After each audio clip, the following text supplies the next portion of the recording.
Friends, കാത്തിരിപ്പിനൊടുവിൽ March മാസത്തെ ഭക്ഷ്യക്കിറ്റ് നമ്മൾ കൈപ്പറ്റിയിരിക്കുകയാണ്. ഇത് എനിക്ക് കിട്ടിയ ഭക്ഷ്യക്കിറ്റാണ്.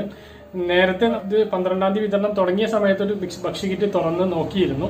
അപ്പോൾ എനിക്ക് കിട്ടിയ ഭക്ഷ്യക്കിറ്റിൽ എന്തെല്ലാം ഉണ്ട് എന്ന് നമുക്കൊന്ന് തുറന്ന് നോക്കാം. എന്തെല്ലാം സാധനങ്ങളുണ്ട്, എന്തെങ്കിലും വ്യത്യാസമുണ്ടോ എന്ന് നമുക്ക് നോക്കാം. നേരിട്ട് വീഡിയോയിലേക്ക് കടക്കാം. വീഡിയോ കാണുന്നതിന് മുമ്പ് ആദ്യമായിട്ട് വീഡിയോ കാണുന്ന ആളുകൾ ചാനൽ സബ്സ്ക്രൈബ് ചെയ്യുക, ബെല്ലൈക്കൺ എനേബിൾ ചെയ്ത് വെക്കുക. അപ്പോൾ ഇതാണ് നമുക്ക് ഈ ഒരു മാസത്തെ മാർച്ച് മാസത്തെ ഭക്ഷ്യക്കിറ്റായിട്ട് എനിക്ക് ലഭിച്ചിട്ടുള്ളത്. ഇതിൽ നമ്മൾ എന്തെല്ലാം ഉണ്ട് എന്ന് നോക്കാം.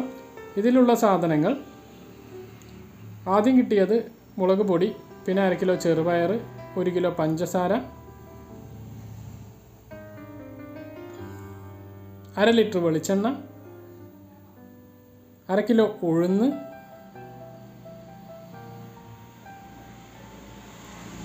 250 ഗ്രാം തോരപ്പരിപ്പ്, 100 ഗ്രാം ചായപ്പൊടി,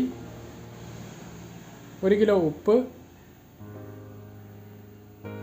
100 ഗ്രാം കടുക്. 1 2 3 4 5 6 7 8 സാധനങ്ങളാണുള്ളത്. അപ്പോൾ നമുക്ക് സിവിൽ സപ്ലൈസ് ഡിപ്പാർട്ട്മെൻറ്റ് വ്യക്തമാക്കിയ പോലെ തന്നെ സാധനങ്ങളിലൊന്നും മാറ്റമില്ല. ചില സ്ഥലങ്ങളിലൊക്കെ മാറ്റം ഉണ്ടാകും. ഏതെങ്കിലും സാധനം ലഭ്യത കുറവ് മൂലം വേറെ എന്തെങ്കിലും സാധനം കയറ്റിയിട്ട് ഉണ്ടാകും, ഇതിൽ നിന്നൊന്ന് കുറച്ചിട്ട്. അങ്ങനെ ഉണ്ടാവാനുള്ള സാധ്യതയുണ്ട്. അപ്പോൾ ഇത്രയും സാധനങ്ങളാണ്, 8 സാധനങ്ങളാണ് ഈ ഒരു കിറ്റിലുള്ളത്. തുണിസഞ്ചി അടക്കം 9 ഐറ്റം. മാസ്ക് ഈ മാസത്തെ കിറ്റിലില്ല.